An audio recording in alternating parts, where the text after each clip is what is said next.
Hey guys, today we will explore few commonly used date functions in Qlik, which might be helpful when we create YTD, MTD in set analysis. Okay, so let's explore a few of the functions. Let me add a text box. So I have this date filter. Let me select a particular date. So with that, we will explore all the functions. So if I want to derive year,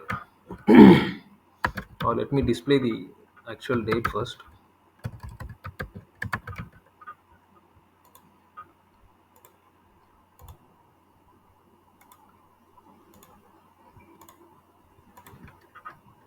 So this is the date we are going to explore.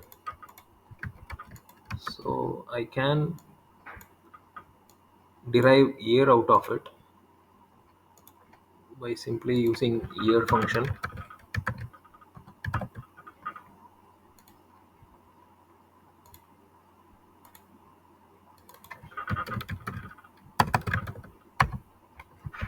Okay, I can derive the month name or month. Let me say month. So month is going to return the month, right? August. So we could see it has returned August, or I could use a function called month name to get by both month and year using the function month name. So month name, uh, explore start date and end dates. So let's say I want to get the start date of this particular month, so I can use this month start. Okay, so month start gives me the first date, right? It starts with August 1st, so it returns the starting date of this month. So similarly, I can get the month end date. So we have this function month end. Okay, so as you could see, it returns the last date of this particular month. Okay, similarly, I can also get the start date of this particular year and the last date of this year. Okay, so we have a function called year start and year end.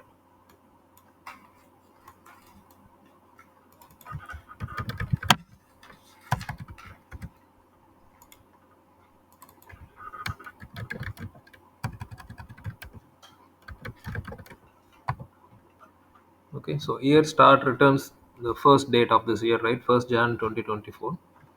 So similarly, I can get the year end.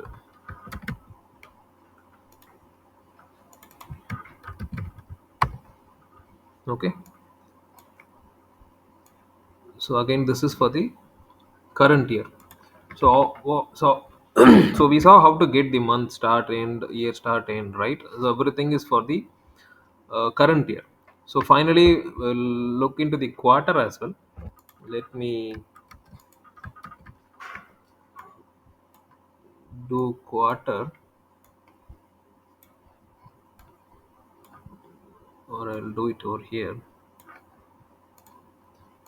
So we have function called quarter start. Okay,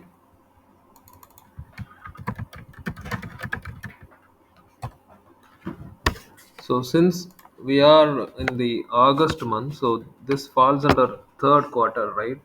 So so it start, yeah, it starts with July 1st, right? So similarly, quarter end will give me the end date of this quarter. and so on. Okay, so let me do that as well.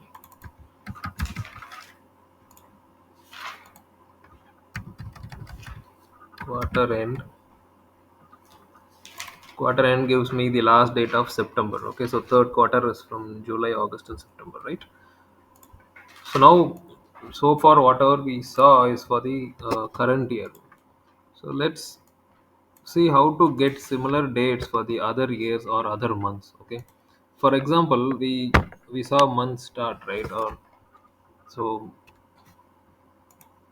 let me use this function called add months. Okay, so it's so we know the current month is August 2024. So if I want to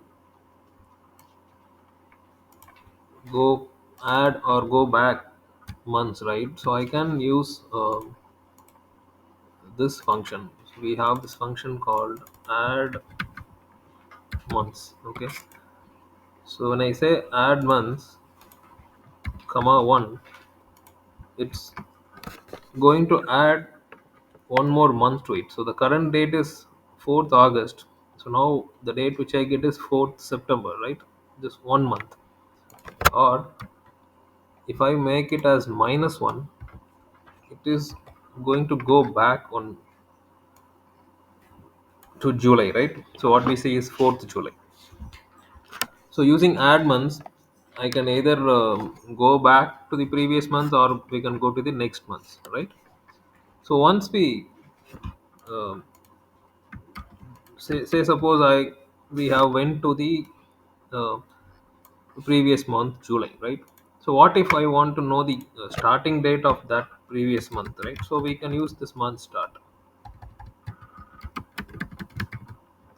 So month start of this is going to give me the first date of this month. So July, 1st July, correct? So similarly, month end will give me the end date of this month. So in that way, I can get the start and I can go back as many months or go front as many months I want, and then I can get the start and end dates. So these things will be helpful while we do MTD, right? So the same way like year so in case of YTD, right? Again, we should know the start dates and end dates, right? So we already saw year start, year end, but that is for current year, right? So similarly, add months, we can also navigate through years, right? So let's suppose I want to go to next year or the previous year. So I'll say add year.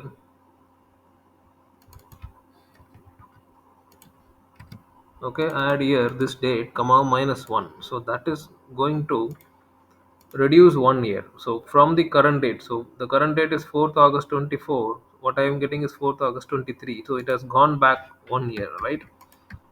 So now if I say +1, it is going to take me to the next year. Okay, so let me add 1 here. Okay, so we could see 2025. So similar to add months, we can use add year, right? To add a year or to, I mean, we can basically reduce or increase based on the negative signs, right? In the number of values we give. Okay, so again, so if I want to do YTD for the previous year, so I should know the start date of previous year and the end date of, right? So again, I can use year start. So once I go back to the previous year, now we are in 2023, 1 year back of current year. So from here, I can get my year start, right? So this year start is going to return the first date of the previous year. So similarly, I can get the end date of this year, right? So with that, with the help of these functions, so we can capture the ranges. Okay, and these are going to be helpful while we do all these YTD, MTD operations using set analysis. So hope we got some good understanding about all these date related functions and how to use that and how it works. So please do let me know in the comment section for any clarification. Thanks for watching.